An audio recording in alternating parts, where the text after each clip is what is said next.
Hello दोस्तों, आप लोग कैसे हो। उम्मीद करता हूं कि आप लोग स्वस्थ मस्त और व्यस्त होंगे। तो दोस्तों, आज मैं जो टॉपिक लाया हूं ये इकोलॉजी से संबंधित है।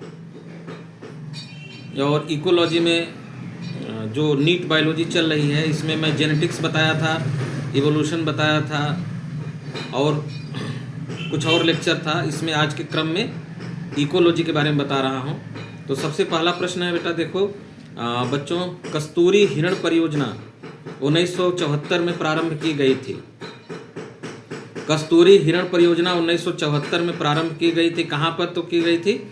तो केदारनाथ में। कहाँ पर की गई थी? केदारनाथ में। ठीक है, इसको याद रखिएगा। दुधवा राष्ट्रीय उद्यान उत्तर प्रदेश बाघ के लिए है, याद रखिएगा इसको। दुधवा राष्ट्रीय उद्यान उत्तर प्रदेश में बाघ के लिए है, इसको याद रखिएगा। कस्तूरी हिरण परियोजना केदारनाथ में और दुधवा राष्ट्रीय उद्यान परियोजना बाघ के लिए है। लखीमपुर खीरी में पड़ता है, उत्तर प्रदेश में। ठीक है, अगर पूछा जाए किस जिले में पड़ता है तो लखीमपुर खीरी में पड़ता है। ठीक है, आप देखिए आगे प्रश्न है, राजस्थान के हॉट स्पॉट कौन से हैं? तो राजस्थान के हॉट स्पॉट कौन कौन से हैं?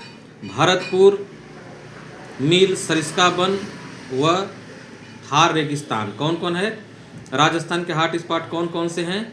भरतपुर, मील, सरिस्का वन और थार रेगिस्तान। ठीक है, आगे देखिए, टाटगढ़ रावली वन्यजीव अभयारण्य क्षेत्र निम्नलिखित में से किस जिलों से गुजर रही अरावली पर्वत श्रृंखला में स्थित है? देखो कौन कौन से जिले हैं, इसको आप देखिएगा।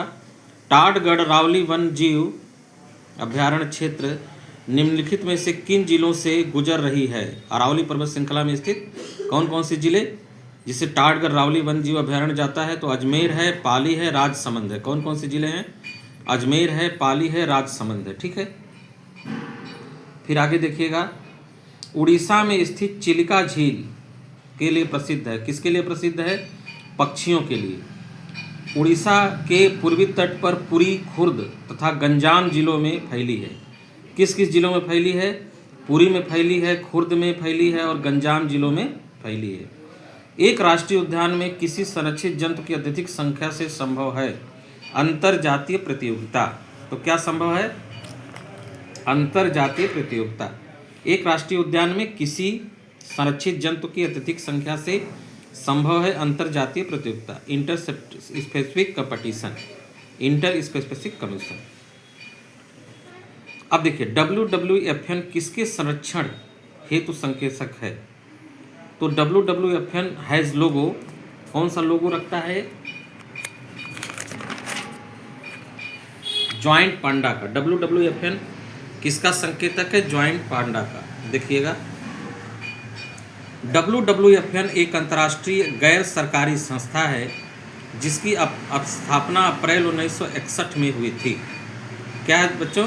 WWFN एक अंतर्राष्ट्रीय गैर सरकारी संस्था है जिसकी स्थापना अप्रैल 1961 में हुई थी।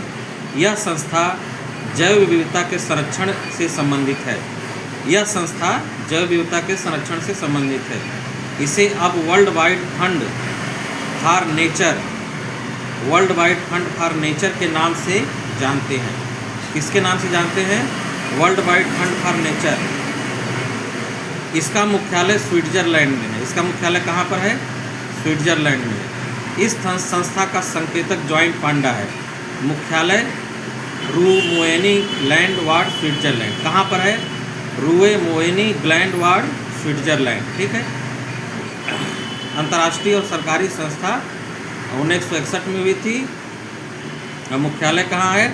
रूवेनी ग्लैंड, स्विट्जरलैंड। ठीक है, अब आगे देखिए, IUCN ने प्राणियों की एक सूची तैयार की है जिससे लाल डाटा पुस्तक या रेड डाटा बुक नाम दिया गया है।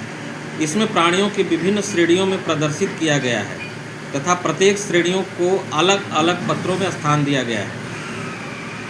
IUCN ने प्राणियों की एक सूची तैयार की है, ठीक है, जिसे लाल डाटा पुस्तक। IUCN का आप लोग फुल फॉर्म बताइएगा। IUCN क्या है, इसका फुल फॉर्म आप लोग बताइएगा।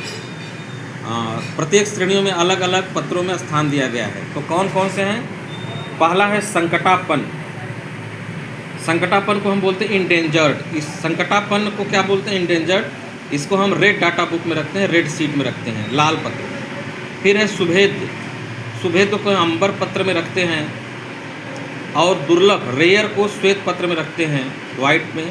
और संकट से बाहर जो होते हैं, जो संकट से बाहर है उसको हम हरित पत्र में रखते हैं।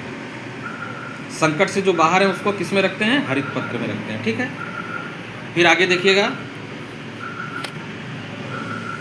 भारतीय भैंसा, जंगली भैंसा या गौर IUCN की रेड लिस्ट में अति संवेदनशील या सुभेद की श्रेणी में वर्ष 1986 में सूचीबद्ध है। ये प्रायः दक्षिण और दक्षिण पूर्व एशिया में पाए जाते हैं। ये मलेशिया एवं म्यांमार में भी पाए जाते हैं। कौन? भारतीय भैंसा। देखिएगा दोस्तों कि जो ख़त्म हो जाते हैं उसको एक्सटिंक्ट कहते हैं, लुप्त कहते हैं। फिर आगे है होलोफाइट्स का दूसरा नाम हेलियोफाइट्स है। ऐसे पौधे जो सूर्य के तीव्र प्रकाश में वृद्धि करते हैं अर्थात प्रकाश पसंद होते हैं, फोटोफाइट्स या हेलियोफाइट्स कहलाते हैं। फोटोफाइट्स का दूसरा नाम हेलियोफाइट्स है। ऐसे पौधे जो सूर्य के तीव्र प्रकाश में वृद्धि करते हैं अर्थात प्रकाश पसंद होते हैं, फोटोफाइट्स या हेलोफाइट्स कहते हैं, जिसको हम लाइटिंग लव भी कहते हैं, लाइट लविंग प्लांट कहते हैं। क्या कहते हैं? लाइट लविंग प्लांट, ठीक है। और सियोफाइट्स ऐसे पौधे होते हैं जो छाए में उगते हैं, जैसे अधिकांश ब्रायोफाइटा। ये सियोफाइट्स जो छाया में उगते हैं, शेड में, यानी शेड लविंग प्लांट होते हैं। सरिस्का बाग संरक्षित क्षेत्र स्थित है। सरिस्का बाग संरक्षित क्षेत्र कहाँ स्थित है दोस्तों? बहुत ही इंपॉर्टेंट प्रश्न है और ये पूछा भी जाता है। तो सरिस्का बाग संरक्षित क्षेत्र जो है ये राजस्थान राज्य के अलवर ज़िले में स्थित है। कहाँ पर है? राजस्थान राज्य के अलवर ज़िले में स्थित है। इसे बाघ संरक्षित क्षेत्र का दर्जा 1978 में प्राप्त हुआ था।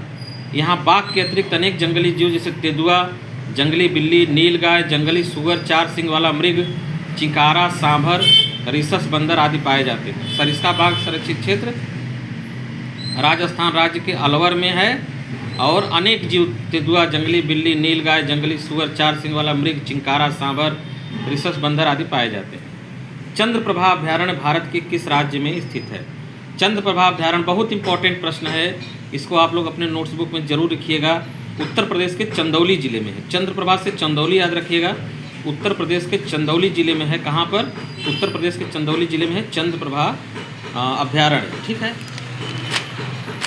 आगे देखिएगा,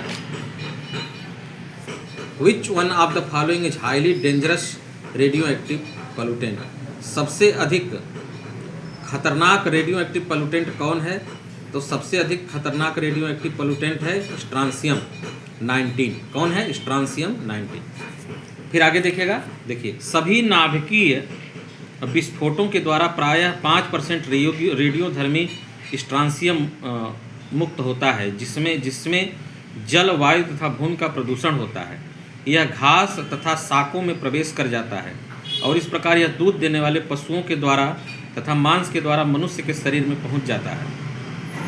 इस प्रकार यह हड्डियों में प्रवेश कर कैंसर तथा अन्य आनुवांशिक रोग उत्पन्न करता है। बच्चों को इससे अधिक हानि पहुंचती है। किससे? स्ट्रांसियम से, स्ट्रांसियम 19।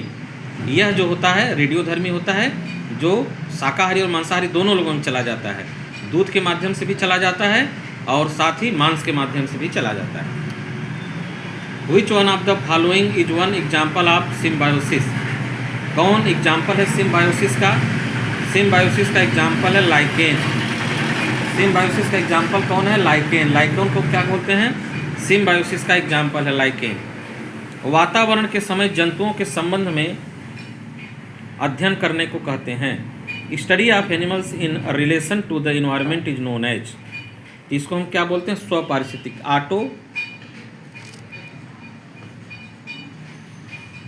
ऑटो इकोलॉजी, ठीक है। स्वपारिस्थितिकी, ऑटो इकोलॉजी, इसको हम बोलते हैं ऑटो इकोलॉजी। वातावरण के समय में जंतुओं के संबंध में अध्ययन को हम क्या बोलते हैं? Auto ecology.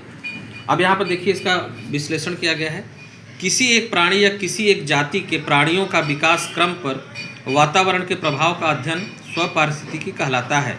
इस प्रकार के अध्ययन में हम उन समस्त जैविक क्रियाओं तथा वातावरण का अध्ययन करते हैं जो किसी एक प्राणी व किसी एक जाति प्राणियों की जीवन क्रिया, प्रजनन, वितरण को प्रभावित करते हैं। किचना तथा किचनर तथा श्रोराइट 1986 में पारिस्थितिकी को मुख्यतः दो शाखाओं यथा स्वपारिस्थितिकी और समपारिस्थितिकी में विभक्त किया। कौन?